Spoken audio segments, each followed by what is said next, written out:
स्वामी विवेकानंद सह कथोपकथन। स्थान बेलुड़ भड़ा मठघर 1898 ख्रीष्टाब्द। शिष्य आज प्रत्युषरु मठ को आसी स्वामी विवेकानंद पादपद्म वंदना करी ठिया हेबा मात्रे स्वामीजी कहिले, कौन हेब आउ चाकरी करी नहेले गोटाए व्यवसाय कर। शिष्य सेतेबेले गोटे जगार प्राइवेट मास्टरी करुथिला। संसारर भार सेतेबेले सुद्धा ता कांधरे पड़ी नाही। आनंदरे दिन कटाऊ थाई। शिक्षकता कार्य संबंधरे शिष्य पचारिबारु स्वामीजी कहिले, अनेक दिन मास्टरी कले बुद्धि खराब हो जाए, ज्ञानर विकास हुए नहीं। दिन राति पिलांक मेलरे रही रही क्रमे से जड़वत हो जाए।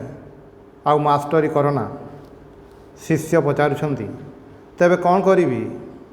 स्वामीजी कहउछंती, काहींकि जदि तोर संसार करिया को हुए, जदि अर्थ उपायर स्पृहा थाई, तेबे जा अमेरिका चली जा। मु व्यवसायर बुद्धि देवी, देखिबु 5 वर्षर केते टंका आनी पारिबु। शिष्य पचारुछंती, कि व्यवसाय करिबी? टंका बा केउठु पाइबी? स्वामीजी कहउछंती, पागल परी कौन बकुछु? भितरे अदम्य शक्ति रही। केवल मु किछि नुहे भावी भावी बीर्यहीन होई पड़िछु। तू काहींकि समस्त जातिटा सैया होई पड़िछि। थरे बुलिया देखिबु अन्य देशर लोकंक जीवन प्रवाह किपरि खरतर होई प्रबल बेगरे बही जाउछि। आउ तुमे कौन करुछ? एते विद्या शिखी पर द्वार भिकारी परी चाकरी दियो बोली चित्कार करुछ। जता खाई खाई दासत्व करी करी तुमे कौन आउ मनुष्य होई जाछ? तुमर मूल्य गोटे कणा कौड़ी मध्य नुहे। एपरी सुजला सुफला देश, जेउठारे प्रकृति अन्य सबु देश अपेक्षा कोटि गुणरे धन धान्य प्रसव करुछंती, सेठारे देह धारण करी तुम पेटरे अन्न नाही, पिठीरे वस्त्र नाही। जेउ देशर धन धान्य पृथिवीर अन्य सबु देशरे सभ्यता विस्तार करिछि, सेही अन्नपूर्णांग देशरे तुमरी एपरी अवस्था। घृणित कुकुर अपेक्षा तुमर जे अधिक दुर्दशा होइछि। तुमे पुणी तुमर वेद वेदांतर बड़ीमा कर। जेउ जाति सामान्य अन्न वस्त्रर संस्थान करिपारे नाही, परर मुखापेक्षी होई जीवन धारण करे, से जातिर पुणी बड़ीमा। धर्म कर्म वर्तमान गंगारे भसाई देई प्रथमे जीवन संग्राम रे अग्रसर हुआ। भारत रे केते जिनिस उत्पादित हुए, विदेशी लोक माने सेही कंचामाल नहीं ताहा साहाय्य सुना फड़ाउछंती। आ तुमे माने भारवाही गर्धब परी सेमानंग माल बही मरुछ। भारत रे जेउ सब पण्य उत्पन्न हुए, देश विदेशर लोक माने ताहा नहीं ता उपरे बुद्धि खर्च करी नाना जिनिस तैयारी करी बड़ होई गले। आउ तुमे तुम मानंकर बुद्धि सिंदुकरे पुराई रखी घरर धन परकु बांटी देई हा अन्न करी बुलुछ। शिष्य पचारुछंती, कि उपाय अन्न संस्थान होई पारे आज्ञा? स्वामीजी कहउछंती, उपाय तुमरी हातरे रहिछि। आखिरे कना बांधी कहउछु, मु अंध, किछि देखि पारु नाही। आखिर बंधन छिंडेई पका। देखिबु मध्याह्न सूर्यर किरणरे जगत आलोकित होई रहिछि। टंका न मिलिब तो जहाजर खलासी होई विदेश को चली जा। देशी लुगा गामुछा कुला छांचुणी मुंडरे नहीं अमेरिका यूरोपर बाटे घाटे जाई फेरी कर। देखिबु भारत जात जिनिसर एबे भी केते आदर। अमेरिका रे देखिली हुगुड़ी जिलार केतोटी मुसलमान सेहीपरि फेरी करी करी धनवान हो जाइछंती।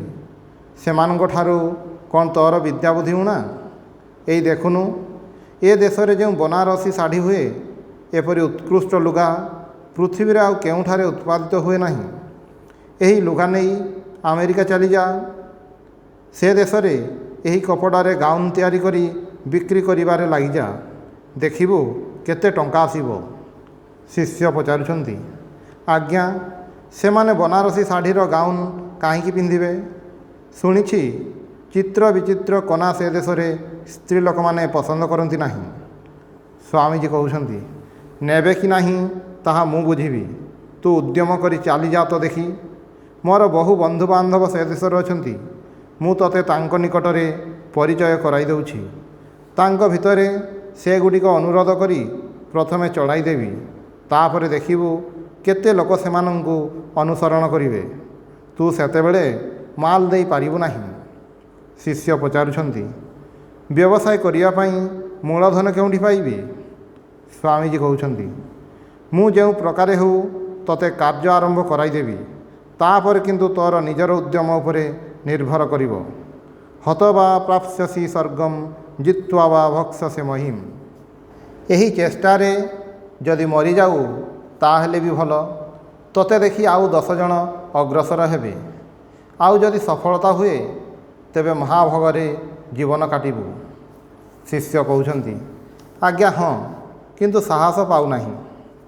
ସ୍ୱାମୀଜୀ କହୁଛନ୍ତି, ସେଥିପାଇଁ ତ କହୁଛି ବାପ, ତୁମର ଶ୍ରଦ୍ଧା ନାହିଁ, ଆତ୍ମପ୍ରତ୍ୟୟ ନାହିଁ। କ'ଣ ହେବ ତୁମର? ନା ହେବ ସଂସାର, ନା ହେବ ଧର୍ମ।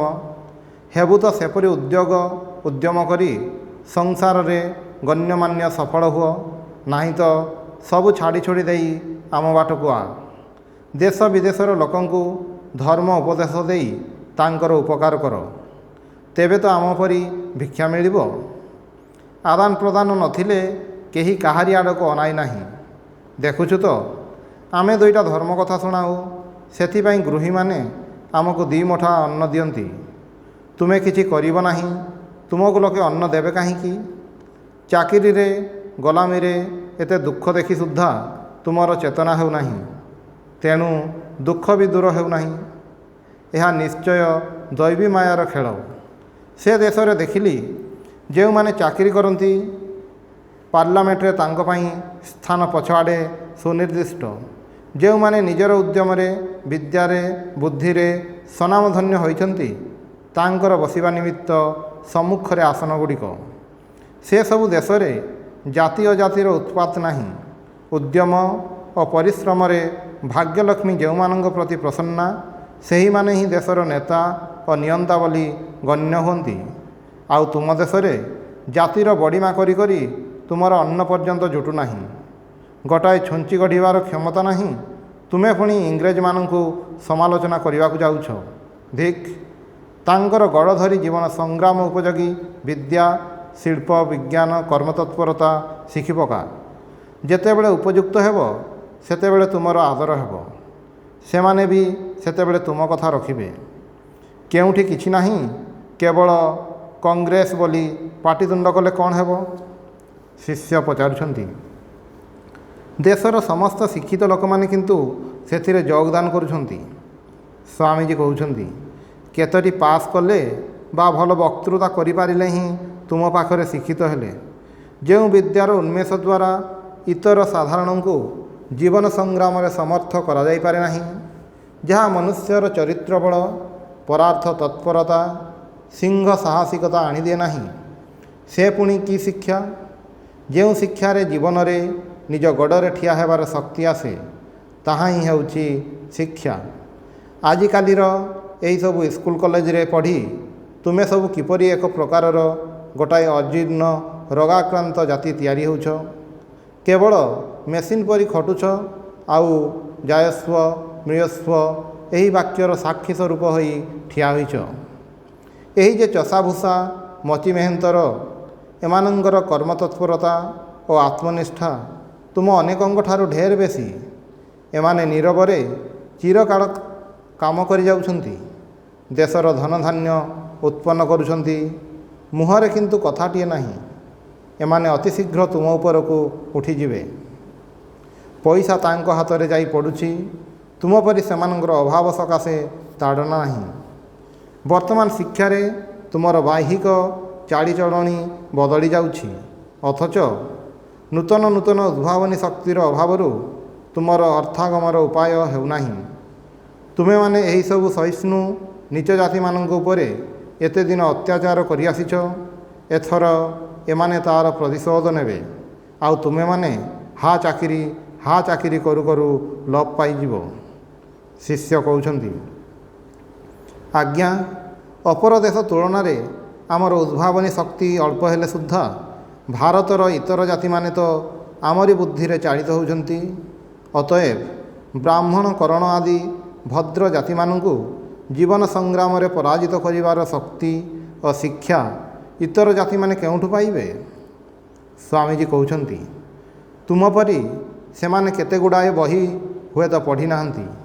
ତୁମ ପରି ସାର୍ଟ କୋଟ୍ ପିନ୍ଧି ହୁଏତ ସଭ୍ୟ ହେବାକୁ ଶିଖିନାହାନ୍ତି। ସେଥିରେ କ'ଣ ଯାଇ ଆସେ?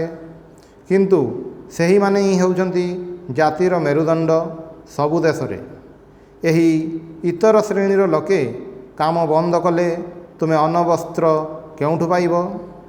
ଦିନେ ମେହେନ୍ତରମାନେ କଲିକତାରେ କାମ ବନ୍ଦ କଲେ ହାହାକାର ପଡ଼ିଯାଏ। 3 ଦିନ ସେମାନେ କାମ ବନ୍ଦ କଲେ ମହାମାରୀରେ ସହର ଉଜୁଡ଼ିଯାଏ। ଶ୍ରମଜୀବୀମାନେ କାମ ବନ୍ଦ କଲେ ତୁମର ଅନ୍ନ ବସ୍ତ୍ର ଜୁଟେ ନାହିଁ। ଏମାନଙ୍କୁ ତୁମେ ଛୋଟ ଲୋକ ବୋଲି ଭାବୁଛ ଆଉ ନିଜକୁ ଶିକ୍ଷିତ ବୋଲି ଗର୍ବ କରୁଛ। ଜୀବନ ସଂଗ୍ରାମରେ ସର୍ବଦା ବ୍ୟସ୍ତ ଥିବାରୁ ନିମ୍ନ ଶ୍ରେଣୀର ଲୋକମାନଙ୍କର ଏତେ ଦିନ ଜ୍ଞାନ ଉନ୍ମେଷ ହୋଇନାହିଁ। ଏମାନେ ମାନବ ବୁଦ୍ଧି ନିୟନ୍ତ୍ରିତ କଳ ପରି ଏତେ ଦିନ କାମ କରି ଆସିଛନ୍ତି।